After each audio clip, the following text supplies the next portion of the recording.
আসসালামু আলাইকুম। আমি রহিমা, হিমা কিচেনে সবাইকে অনেক অনেক শুভেচ্ছা জানিয়ে শুরু করছি আমার আজকের রেসিপি। তো আজ আমি আপনাদের তৈরি করে দেখাবো আলুর স্ন্যাক্স। তো চলুন দেখে নেওয়া যাক কীভাবে এই রেসিপি তৈরি করি। প্রথমেই 3টে আলু খোসা ছাড়িয়ে ধুয়ে পরিষ্কার করে নিয়েছি। এবার একটা একটা করে আলু কেটে নেব। ঠিক এইভাবে পিস করে নিচ্ছি।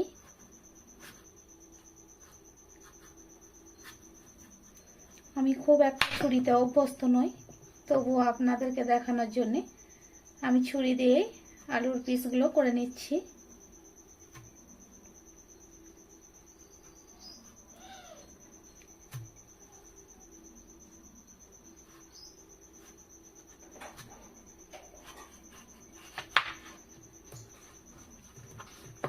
ঠিক এইভাবে একটু সাইডগুলো কেটে বাদ দিয়ে দিলাম।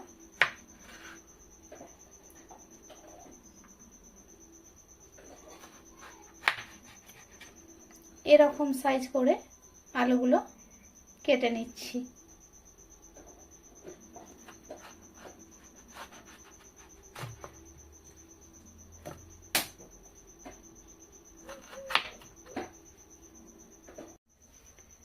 ঠিক একইভাবে সব আলুগুলো এরকমভাবে কেটে নেব, একই সাইজ করে। দেখতেই পাচ্ছেন, এটা সাইড থেকে একটু শেপ দেওয়ার জন্যে বাদ দিয়ে দিলাম। তো আমার আলুর সাইজগুলো দেখলে আপনারা নিশ্চয়ই বুঝতে পারছেন। আপনারা আপনাদের শেপ অনুযায়ী কেটে নিতে পারেন। তো সবগুলো আলু ঠিক একইভাবে কেটে নিচ্ছি। আলুগুলো কেটে নেওয়া হয়ে গেছে একই সাইজ করে। এবার পানিতে দিয়ে দেব আলুগুলোকে কাটার সঙ্গে সঙ্গে।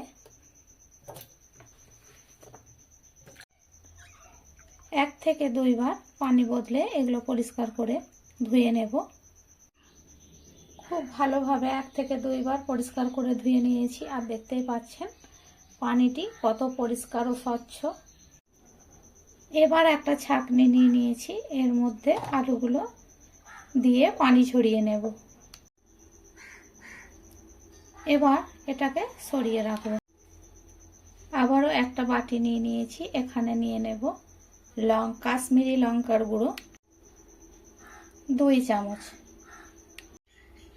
চাট মশলা 1 চামচ, ঝাল লঙ্কার গুঁড়ো 1/2 চামচ, লবণ দেব 1/2 চামচ, বিট লবণ 1/2 চামচ, কালো গোলমরিচের গুঁড়ো 1/2 চামচ দিয়ে দিচ্ছি। খুব ভালোভাবে সব কিছু মিশিয়ে নেব। মশলা রেডি, এটা এক সাইডে সরিয়ে নিচ্ছি। একটা বোলের মধ্যে নিয়ে নিয়েছি এখানে 2 কাপ ময়দা, আর এখানে দিয়ে দিচ্ছি 1 কাপ কর্নফ্লাওয়ার। এরপর আগে যে মশলাটা রেডি করে রেখেছিলাম দিয়ে দিচ্ছি এখানে 2 চামচ।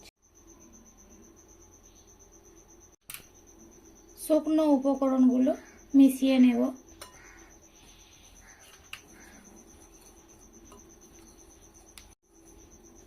ভালো করে সব কিছু মিশিয়ে নিয়েছি।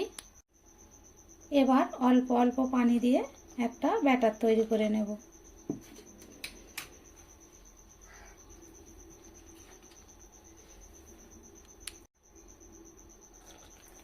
একবারে দিলে যদি পাতলা হয়ে যায়, সেই কারণে অল্প অল্প দেব আর মেশাতে থাকবো।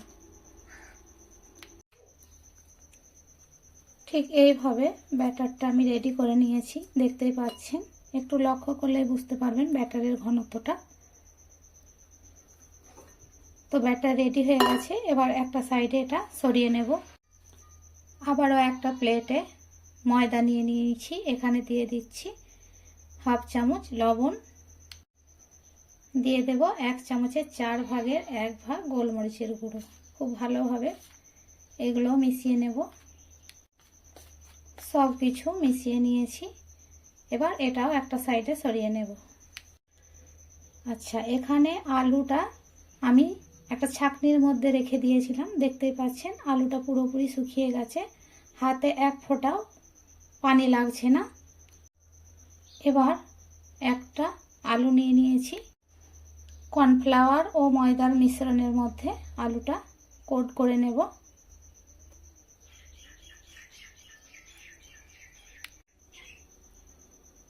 কোট করে নিয়েছি খুব ভালোভাবে। এবার ময়দাতে কোট করে নেব।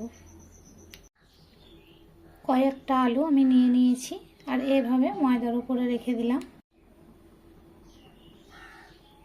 তো এবারে ময়দা ঠিক এইভাবে চারিদিকে স্প্রেড করে নেব।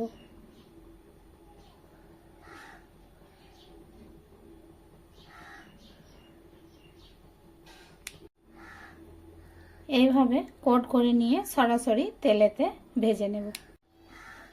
আগে থেকে চুলায় একটি কড়াই বসিয়ে তেল গরম করে নিয়েছি। এবার এই আলুগুলো এর মধ্যে দিয়ে দেব। এগুলো হালকা আঁচে ফ্রাই করতে হবে, না হলে তাড়াতাড়ি পুড়ে যাবে, ভেতর থেকে কাঁচা থেকে যাবে, ঠিকঠাকভাবে ভেতরের আলু কুক হবে না। এখানে আমি অনেকগুলো স্ন্যাক্স দিয়ে নিয়েছি আলুর, দেখতেই পাচ্ছেন। জালটা লো টু মিডিয়ামে রেখে এগুলো এপিট ওপিট করে ভেজে নেব।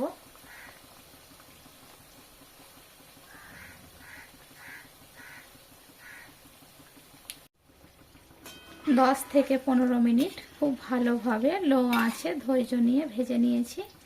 দেখতেই পাচ্ছেন ভাজা আমার কমপ্লিট হয়ে গেছে আর কালারটাও কত সুন্দর এসে গেছে।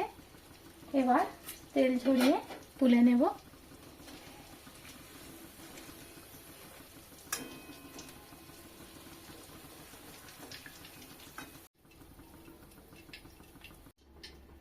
একটি ছিদ্রযুক্ত পাত্রে এগুলোকে তুলে নিচ্ছি। আওয়াজ শুনেই বুঝতে পারছেন কতটা ক্রিস্পি হয়েছে।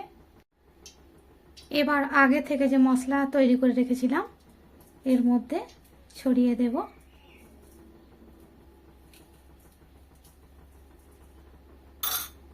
এভাবে আবার মিশিয়ে নেব। এটা গরম অবস্থাতেই করতে হবে, তাহলে খুব ভালোভাবে সেট হয়ে যাবে। দেখলেন তো কত সহজ আর সিম্পলভাবে এই স্ন্যাক্স রেসিপি রেডি হয়ে গেল। এবার বাকিগুলো ঠিক সেম প্রসেসে তৈরি করে নেব। বাকি স্ন্যাক্সগুলো দিয়ে একইভাবে একই প্রসেসে ভেজে নিয়েছি। আমার এগুলো ভাজা হয়ে গেছে। এই পর্যায়ে তেল ঝরিয়ে তুলে নিচ্ছি।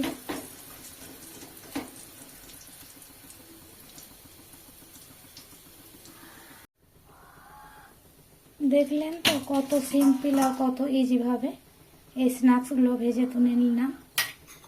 এবার উপর থেকে আবারও মশলাটা দিয়ে দিচ্ছি। খুব ভালোভাবে মিশিয়ে নেব। এবার একটা প্লেটে নিয়ে নিচ্ছি। দেখলেন তো কত ইজিলি আর কত সিম্পলভাবে এই রেসিপি তৈরি হয়ে গেল। তো বাড়িতে আলু থাকলে তৈরি করে নিন ঝটপট এই স্ন্যাক্স রেসিপি। আমার রেসিপি দেখে যদি আপনাদের ভালো লাগে অবশ্যই চ্যানেলটি সাবস্ক্রাইব করে পাশে থাকার অনুরোধ রইল। দেখা হবে পরের কোনো ভিডিওতে। ততক্ষণ ভালো থাকবেন, সুস্থ থাকবেন। আল্লাহ হাফেজ। বাড়িতে আলু থাকলে ঝটপট বানিয়ে নিন ইফতারে এই আলুর স্ন্যাক্স।